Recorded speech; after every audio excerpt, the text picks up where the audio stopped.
Hello friends, എല്ലാവർക്കും നമസ്കാരം. ഇന്ന് നമ്മൾ ഒ പികളിൽ വളരെ കോമൺ ആയിട്ട് കണ്ടുവരുന്ന ഒരു ബുദ്ധിമുട്ടാണ് നമ്മൾ സന്ധികളിൽ, പ്രത്യേകിച്ച് ചെറിയ ചെറിയ ജോയിൻസുകളിലുള്ള വേദന. ഒരു മഴക്കാലം തുടങ്ങിയപ്പോൾ തന്നെ ഇത്തരം ബുദ്ധിമുട്ടുകളൊന്നും വളരെ കോമൺ ആയിട്ട് കണ്ടുവരുന്നുണ്ട്. ചെറിയ കുട്ടികൾ മുതൽ വയസ്സായിട്ടുള്ള ആളുകളിൽ വരെ ഇത് കണ്ടുവരുന്നുണ്ട്. ഇതിന് പൊതുവെ നമ്മൾ ആമവാദം എന്നാണ് പറയാറുള്ളത്.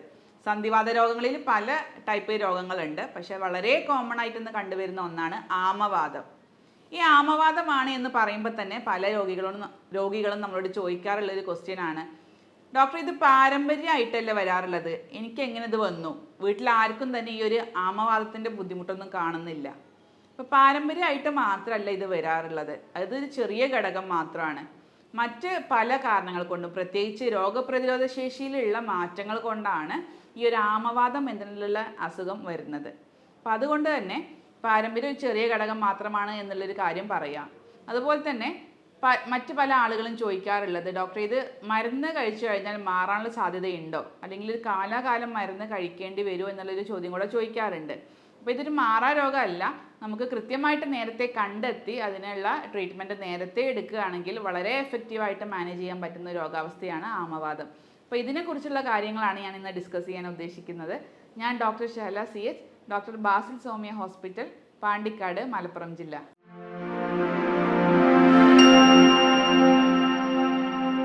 എന്താണ് ആമവാദം? നമ്മൾ ആമവാദം എന്ന് പറയുമ്പോൾ തന്നെ നമുക്കറിയാം, വാതരോഗങ്ങളിൽ വളരെ കോമൺ ആയിട്ട് കണ്ടുവരുന്ന ഒന്നാണ് ഈ ആമവാദം. അപ്പോൾ ആമവാദം എന്ന് പറയുമ്പോൾ നമ്മൾ ഒരു ഓട്ടോ ഇമ്മ്യൂൺ ഡിസീസാണ്. നമ്മുടെ രോഗപ്രതിരോധ ശേഷി നമ്മുടെ ജോയിൻസുകൾക്ക് എതിരെയായിട്ട് പ്രവർത്തിക്കുന്ന ഒരു അവസ്ഥയാണ് ഈ ആമവാദം. നമ്മുടെ രോഗപ്രതിരോധ ശേഷിയിൽ എന്തെങ്കിലും മാറ്റങ്ങൾ കാരണം, പ്രത്യേകിച്ച് നമ്മുടെ ലൈഫ് സ്റ്റൈൽ കാരണം, അല്ലെങ്കിൽ നമ്മുടെ ചെറിയ ചെറിയ ഭക്ഷണ രീതികളൊക്കെ കാരണം നമ്മുടെ ഇമ്മ്യൂണിറ്റിയിൽ ചെറിയ ചെറിയ മാറ്റങ്ങൾ വരുന്നുണ്ട്. അത് കാരണം നമ്മുടെ ഇമ്മ്യൂൺ പവർ നമ്മുടെ ജോയിൻസുകൾക്കെതിരെയായിട്ട് അല്ലെങ്കിൽ നമ്മുടെ കോശങ്ങൾക്കെതിരെയായിട്ട് പ്രവർത്തിക്കുന്നത് കാരണം നമ്മുടെ ജോയിൻസുകളിൽ നീർക്കെട്ട് ഉണ്ടാവുന്നു. അതുപോലെ അവിടെ കുറേ സ്റ്റിഫ്നെസ് വന്ന് ഫൈബ്രോസിസ് എന്നുള്ള പ്രോസസ്സൊക്കെ വരുന്നത് കാരണം ജോയിൻസ് ഒക്കെ മൂവ്മെൻറ്റ് ചെയ്യാൻ പറ്റാത്തൊരവസ്ഥയിലേക്കൊക്കെ വരുന്നൊരു കണ്ടീഷനാണ് ആമവാദം എന്ന് പറയുന്നത്. പൊതുവേ ഇത് സ്ത്രീകളിലാണ് നമ്മൾ കൂടുതലായിട്ട് കണ്ടുവരുന്നത്, പക്ഷേ ഏത് ഏജ് ഗ്രൂപ്പിലുള്ള ആളുകളെയും ഇത് എഫക്റ്റ് ചെയ്യാം.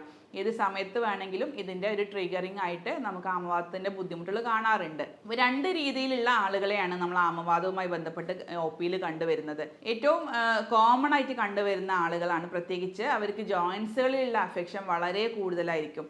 കഠിനമായിട്ടുള്ള വേദന ഉണ്ടാവും, നീർക്കെട്ട് ഉണ്ടാവും, രാവിലെ എണീക്കുമ്പോൾ ജോയിൻസുകൾ അനക്കാൻ പറ്റാത്തൊരവസ്ഥയിലൊക്കെ ആയിരിക്കും മിക്ക സ്ത്രീകളും വരുന്നുണ്ടാവുക.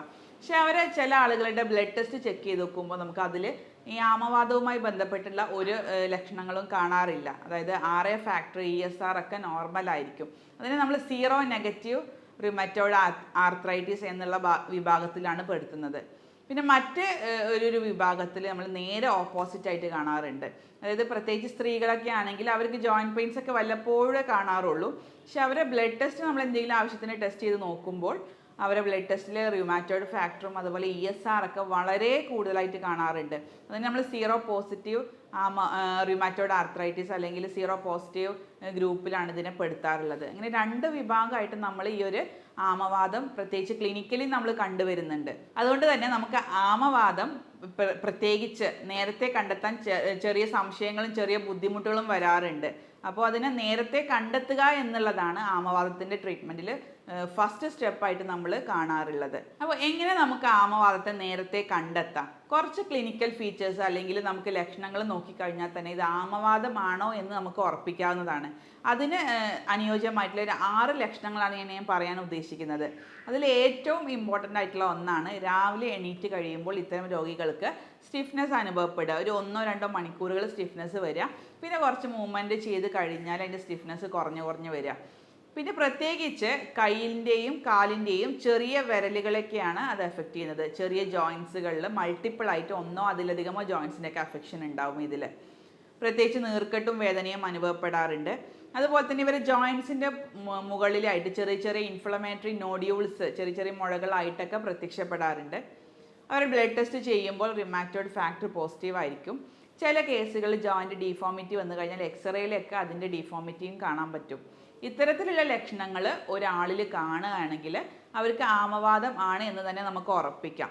പിന്നെ സീറോ നെഗറ്റീവ് ആയിട്ടുള്ള കേസുകളിൽ നമുക്ക് ലാബ് ടെസ്റ്റും കൂടെ ചെയ്യേണ്ടി വരും. അപ്പോൾ ലാബ് ടെസ്റ്റിൽ ചില കേസുകളിൽ RA ഫാക്ടറും റുമാറ്റോയിഡ് ഫാക്ടറും അല്ലെങ്കിൽ ESR ഒക്കെയാണ് നമ്മൾ കോമൺ ആയിട്ട് നോക്കുന്നത്. ESR പൊതുവേ ഇത്തരം രോഗികളിൽ ഒരു 100-ലേറെയൊക്കെ കൂടുതലായിട്ട് കാണുന്നുണ്ട്. അതുപോലെ തന്നെ റുമാറ്റോയിഡ് ഫാക്ടറും ഒരു 400, 200 ആ റേഞ്ചിലൊക്കെ ഇത്തരം ആമവാദമുള്ള ആളുകളിൽ നമ്മൾ കോമൺ ആയിട്ട് കണ്ടുവരുന്ന ഒന്നാണ്. ഇത്തരം ടെസ്റ്റുകളിലൂടെയും അതുപോലെ തന്നെ ലക്ഷണങ്ങളിലൂടെയും നമുക്ക് ആമവാദമാണോ എന്ന് തന്നെ ഇത് ഉറപ്പിക്കാം. കാരണം ആമവാദവുമായിട്ട് ബന്ധപ്പെട്ട് ഒരുപാട് സിമിലാരിറ്റി ഉള്ള മറ്റ് പല അസുഖങ്ങളും ഉണ്ട്. അതിന് ഏറ്റവും എക്സാമ്പിൾ ആയിട്ടുള്ള ഒന്നാണ് നമ്മുടെ യൂറിക് ആസിഡുമായി ബന്ധപ്പെട്ട ജോയിൻറ്റ് പെയിൻസ്. അതിൽ ഇതുപോലെ തന്നെ നീർക്കെട്ടും വേദനയൊക്കെ അനുഭവപ്പെടാറുണ്ട്. പക്ഷേ കുറച്ച് വലിയ ജോയിൻറ്റ്സ് എന്ന് പറയുമ്പോൾ നമ്മുടെ തള്ളവിരലൊക്കെയാണ് കൂടുതലായിട്ട് ഇത് പേഷ്യൻസിന് വേദന അനുഭവപ്പെടാറുള്ളത്. അതുപോലെ തന്നെ അതിലും നോഡ്യൂൾസ് ഡെവലപ്പ് ചെയ്യാറുണ്ട്. അതുപോലെ തന്നെ സോറിയാറ്റിക് ആർത്രോപ്പതി എന്ന് പറഞ്ഞിട്ട് സോറിയാസിൻ്റെ കോംപ്ലിക്കേഷൻ ആയിട്ട് വരുന്ന ജോയിൻറ്റുകളിലും ഇത്തരത്തിലുള്ള നീർക്കെട്ടും വേദനയും കാണാറുണ്ട്. പിന്നെ നമ്മുടെ കോമൺ ആയിട്ട് വയസ്സായിട്ടുള്ള ആളുകളിൽ കണ്ടുവരുന്ന ഓസ്റ്റിയോ ആർത്രൈറ്റിസ്, അതായത് എല്ല് തേയ്മാനത്തിലും ഈ ഒരു ബുദ്ധിമുട്ടുകൾ തന്നെയാണ് കണ്ടുവരുന്നത്. അപ്പോൾ എല്ലാം ഈ ലക്ഷണങ്ങളൊക്കെ സിമിലർ ആയിട്ട് നിൽക്കുന്നത് കൊണ്ട് തന്നെ ഈ ഒരു അസുഖത്തെ വേർതിരിച്ച് കണ്ടെത്തുക എന്നുള്ളത് വളരെ പ്രധാനം തന്നെയാണ്. പിന്നെ ഇങ്ങനെ കണ്ടെത്തി കഴിഞ്ഞാൽ നമുക്ക് എങ്ങനെ ഇതിനെ എഫക്റ്റീവായിട്ട് മാനേജ് ചെയ്യാം എന്നുള്ളതാണ് വലിയൊരു കാര്യമായിട്ട് വരുന്നത്. കാരണം നേരത്തെ കണ്ടെത്തി നേരത്തെ ചികിത്സിച്ച് കഴിഞ്ഞാൽ വലിയൊരു ശതമാനം ആളുകളിലും ഈ ഒരു ആമവാദം എന്നുള്ള അസുഖത്തെ നമുക്ക് തുടച്ചു നീക്കാൻ തന്നെ കഴിയുന്നതാണ് കേട്ടോ. അപ്പോൾ ഇങ്ങനത്തെ കേസുകളിൽ മാനേജ്മെൻറ്റ് ഇങ്ങനത്തെ കേസുകൾ ചെയ്യുന്നത് അവർക്ക് ഈ രോഗം വരാനുള്ള രോഗകാരണക്കാരായിട്ടുള്ള സാഹചര്യങ്ങളും കൂടെ വിലയിരുത്തിക്കൊണ്ട് അവർക്ക് അനുയോജ്യമായിട്ടുള്ള ഒരു കോൺസ്റ്റിറ്റ്യൂഷണൽ ട്രീറ്റ്മെൻറ്റാണ് നമ്മൾ നൽകി വരുന്നത്. അപ്പോൾ അതിൽ നമുക്കറിയാം, നമ്മൾ ജോയിൻസുകളിലൊക്കെ പ്രത്യേകിച്ച് കാൽഷ്യം, ഫോസ്ഫറസ്, മഗ്നീഷ്യം ഒക്കെ വളരെ ആവശ്യമായിട്ടുള്ള ധാതു ലവണങ്ങളാണ്. ഈ കാൽഷ്യം ആയാലും ഫോസ്ഫറസ് ആയാലും ഒക്കെ സെപ്പറേറ്റ് നമ്മൾ സപ്ലിമെൻറ്റ് ചെയ്യുമ്പോൾ നമുക്ക് ആവശ്യമായുള്ള രീതിയിൽ അത് അബ്സോർബ് ചെയ്ത് കിട്ടില്ല ശരീരത്തിലേക്ക്. അപ്പോൾ അതൊക്കെ ഒരു കോമ്പിനേഷൻ്റെ രൂപത്തിലാക്കിയിട്ട് നമ്മൾ ബയോകെമിക് ടാബ്ലറ്റ്സുകളായിട്ട് നമ്മൾ കൊടുത്തു വരുന്നുണ്ട്.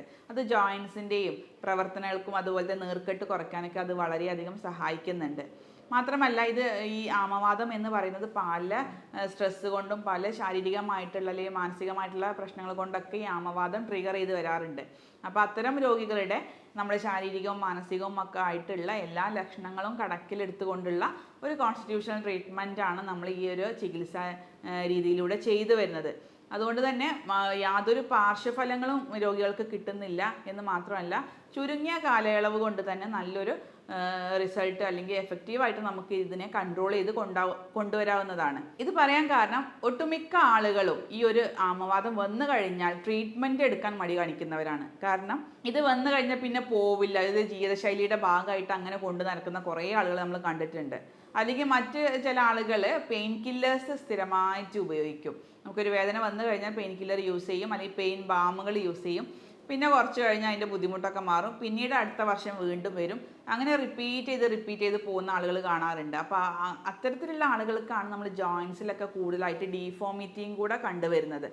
അപ്പോൾ ആ ഒരു സ്റ്റേജിൽ എത്തിക്കഴിഞ്ഞാൽ നമുക്ക് ഈ ഒരു അസുഖത്തെ തിരിച്ചു കൊണ്ടുവരിക എന്നുള്ളത് വളരെ പ്രയാസമുള്ള കാര്യമാണ്. അപ്പോൾ നേരത്തെ കണ്ടെത്തി അതിന് ആവശ്യമായിട്ടുള്ള ഒരു കോൺസ്റ്റിറ്റ്യൂഷണൽ ട്രീറ്റ്മെൻറ്റ് എടുക്കുകയാണെങ്കിൽ വളരെ എഫക്റ്റീവായിട്ട് നമുക്ക് ഇതിനെ മാനേജ് ചെയ്യാൻ കഴിയാവുന്നതാണ്. പിന്നെ ഇത്തരം ആമവാദമുള്ള രോഗികൾ നമ്മുടെ ഭക്ഷണത്തിൽ ശ്രദ്ധിക്കേണ്ട കുറച്ച് കാര്യങ്ങളുണ്ട്. അപ്പോൾ ഏതൊരു നീർക്കെട്ടും അല്ലെങ്കിൽ ഏതൊരു വേദനയും ഒരു ശരീരഭാഗത്ത് വരുമ്പോൾ ആ നീർക്കെട്ട് കുറയ്ക്കാൻ ആവശ്യമായിട്ടുള്ള നമ്മൾ ന്യൂട്രീഷണലായിട്ടുള്ള കുറച്ച് ഭക്ഷണങ്ങൾ രോഗി ഉൾപ്പെടുത്തുക തന്നെ വേണം. അതിൽ പെട്ടവയാണ് കൂടുതലായിട്ട് നമ്മൾ ഇഞ്ചി, മഞ്ഞൾ തുടങ്ങിയിട്ടുള്ള ഭക്ഷണ പദാർത്ഥങ്ങൾ. അതുപോലെ തന്നെ പോളി അൺസാച്ചുറേറ്റഡ് ഫാറ്റി ആസിഡ്സ് അടങ്ങിയിട്ടുള്ള നമ്മൾ ഫിഷ് ഓയിൽസ് ഒക്കെ ഡെയിലി ഇത്തരം ആളുകൾ ഉപയോഗിക്കുക. അതുപോലെ തന്നെ omega-3 ഫാറ്റി ആസിഡ്സ് അടങ്ങിയിട്ടുള്ള അയില, മത്തി പോലെയുള്ള ചെറിയ മീനുകൾ ഉപയോഗിക്കുക. അതുപോലെ തന്നെ ഈ ജോയിൻറ്റുകളുടെ കൂടുതൽ പ്രവർത്തനക്ഷമത കൂട്ടാൻ വേണ്ടിയിട്ട് നമുക്ക് വെയിൽ കൊള്ളുക. ഒരു അരമണിക്കൂർ രാവിലെ ഡെയിലി വെയിൽ കൊള്ളാൻ ശ്രദ്ധിക്കുക. അതുപോലെ ചെറിയ ചെറിയ എക്സസൈസുകൾ ചെയ്യുക. യോഗ പോലത്തെ അല്ലെങ്കിൽ ഫിസിയോതെറാപ്പി പോലത്തെ ചെറിയ ചെറിയ മൂവ്മെൻറ്റ്സ് ഉണ്ടാക്കുന്ന രീതിക്കുള്ള എക്സസൈസുകൾ ചെയ്യുക. പല ആളുകളിലും നമുക്ക് ഫിസിയോതെറാപ്പി അഡ്വൈസ് ചെയ്ത് കൊടുക്കാറുണ്ട്. കാരണം ആ മൂവ്മെൻറ്റ്സ് ഒക്കെ ഒന്ന് നോർമൽ ലെവലിലേക്ക് വരാൻ ഫിസിയോതെറാപ്പി വളരെ അത്യാവശ്യമാണ്. അപ്പോൾ അതുകൊണ്ട് തന്നെ നമ്മൾ ഫിസിയോതെറാപ്പിയും കൂടെ അതിൻ്റെ കൂടെ അഡ്വൈസ് ചെയ്ത് കൊടുക്കാറുണ്ട്. പിന്നെ ഡീഫോമിറ്റി ഒക്കെ വന്നിട്ടുള്ള കേസുകളിലാണെങ്കിൽ സ്പ്ലിൻ്റ് ഇട്ട് കൊടുക്കാറുണ്ട്. ഡീഫോമിറ്റി ഒന്ന് കറക്റ്റ് ചെയ്ത് കിട്ടാൻ സ്പ്ലിൻ്റ് ഇട്ട് കൊടുക്കാറുണ്ട്. പിന്നെ അതുപോലെ തന്നെ നമുക്ക് വൈറ്റമിൻ സി കൂടുതൽ അടങ്ങിയിട്ടുള്ള പേരക്ക, അതുപോലെ തന്നെ നെല്ലിക്ക, അതുപോലെ തന്നെ നാരങ്ങ, ഇവയൊക്കെ വളരെയധികം നല്ലതാണ്. ആൻറ്റി ഇൻഫ്ലമേറ്ററി പ്രോപ്പർട്ടി ഉണ്ടായത് കൊണ്ട് തന്നെ നീർക്കെട്ട് കുറക്കാനൊക്കെ വളരെയധികം നല്ലതാണ്. അതുപോലെ തന്നെ ആൻറ്റി ഓക്സിഡൻസ് അടങ്ങിയിട്ടുള്ള ഫ്രൂട്ട്സുകൾ, പ്രത്യേകിച്ച് ആപ്പിള്, മുസംബിയൊക്കെ പോലത്തെ ഫ്രൂട്ട്സുകൾ സാലഡ് ആക്കിയിട്ട് കഴിക്കാം. അതുപോലെ ഇലക്കറികൾ, വെജിറ്റബിൾസ് അതൊക്കെ ഡെയിലി നമുക്ക് ഉപയോഗിക്കാവുന്നതാണ്. ഇത് മാത്രമല്ല മറ്റ് ഡ്രൈ ഫ്രൂട്ട്സുകൾ ഉണ്ടല്ലോ, നമ്മൾ ഡേറ്റ്സ്, അതുപോലെ തന്നെ ആൽമണ്ട് പോലെയുള്ള ഡ്രൈ ഫ്രൂട്ട്സുകൾ മിതമായിട്ടുള്ള രീതിയിൽ ഇത്തരം രോഗികൾക്ക് ഉപയോഗിക്കാവുന്നതാണ്. കറുവാപ്പട്ട, അതുപോലെ തന്നെ ചുക്ക്, നല്ല ജീരകം, കരിഞ്ജീരകം ഇവയൊക്കെ മിക്സ് ചെയ്തിട്ട് നമുക്ക് ചായയിൽ ചേർത്ത് ഉപയോഗിക്കാം. അതുപോലെ ഗ്രീൻ ടീ വളരെയധികം ഇത്തരം ആൻറ്റി ഇൻഫ്ലമേറ്ററി പ്രോപ്പർട്ടി ഉള്ളത് കൊണ്ട് തന്നെ വളരെയധികം ആമവാദത്തിന് വളരെ എഫക്റ്റീവാണ്. അപ്പോൾ ഇത്തരം കാര്യങ്ങളും കൂടെ ഒരു രോഗി ശ്രദ്ധിക്കുകയാണെങ്കിൽ വളരെ കുറഞ്ഞ കാലയളവ് കൊണ്ട് നമുക്ക് വളരെ എഫക്റ്റീവായിട്ടുള്ള രീതിയിൽ ആ രോഗിക്ക് നമ്മുടെ ആമവാദത്തിൽ നിന്ന് മുക്തി നേടാനും ഒരു നോർമൽ ലൈഫിലേക്ക് തിരിച്ചു കയറാനും വളരെ പെട്ടെന്ന് തന്നെ സാധിക്കുന്നതാണ്. നമുക്കറിയാം ഈ ഒരു കാലത്ത് പ്രത്യേകിച്ച് ഈ ഒരു മഴക്കാലം വന്നതോടുകൂടെ വളരെയധികം ഇൻഫെക്ഷൻസും വൈറൽ ഇൻഫെക്ഷൻസും പുതിയതായിട്ട് വരുന്നുണ്ട്, കുറേ രോഗങ്ങൾ. അപ്പോൾ അതിനെയൊക്കെ ചെറുക്കണമെങ്കിൽ നമ്മുടെ ഇമ്മ്യൂണിറ്റി കൂടുതലായിട്ട് സ്ട്രോങ് ആയിട്ടിരിക്കണം. ഇമ്മ്യൂൺ പവർ സ്ട്രോങ് ആയി കഴിഞ്ഞാൽ മാത്രമേ നമുക്ക് പല അസുഖങ്ങളെയും അത് ചെറുത്ത് നിൽക്കാൻ പറ്റുള്ളൂ. അപ്പോൾ ആ ഒരു രീതിക്ക് നമ്മൾ ഹെൽത്തി ആയിട്ടുള്ള ഹാബിറ്റ്സും ഹെൽത്തി ആയിട്ടുള്ള ലൈഫ് സ്റ്റൈലും ഫോളോ ചെയ്യുകയാണെങ്കിൽ ഏതൊരു പുതിയ അസുഖം വരുമ്പോഴും നമുക്കതിനെ പ്രൊട്ടക്റ്റ് ചെയ്യാൻ പറ്റും ശരീരത്തിന്. അപ്പോൾ ആ ഒരു രീതിക്ക് നിങ്ങൾ ലൈഫ് സ്റ്റൈലും അതുപോലെ ഫുഡ് ഹാബിറ്റ്സൊക്കെ കൊണ്ടുപോവുക. ആവശ്യമായിട്ടുള്ള കേസുകളിൽ എഫക്റ്റീവായിട്ടുള്ള ട്രീറ്റ്മെൻറ്റും കൂടെ സ്വീകരിക്കുകയാണെങ്കിൽ നമുക്ക് ഒട്ടുമിക്ക രോഗങ്ങളെയും വളരെ എഫക്റ്റീവായിട്ട് മാനേജ് ചെയ്യാൻ കഴിയാവുന്നതാണ്. നമുക്ക് എന്തെങ്കിലും ഈ ഒരു ആമവാദവുമായി ബന്ധപ്പെട്ട് എന്തെങ്കിലും സംശയങ്ങൾ ഉണ്ടെങ്കിൽ, നിങ്ങൾക്ക് ട്രീറ്റ്മെൻറ്റുമായി ബന്ധപ്പെട്ട് എന്തെങ്കിലും സംശയങ്ങളൊക്കെ ഉണ്ടെങ്കിൽ നിങ്ങൾക്ക് താഴെ കാണുന്ന വാട്സപ്പ് നമ്പറിൽ എന്നെ നേരിട്ട് ബന്ധപ്പെടാവുന്നതുമാണ്. സ്നേഹത്തോടെ doctor Shahala CH, doctor Basil Soumya hospital, Pandikkad.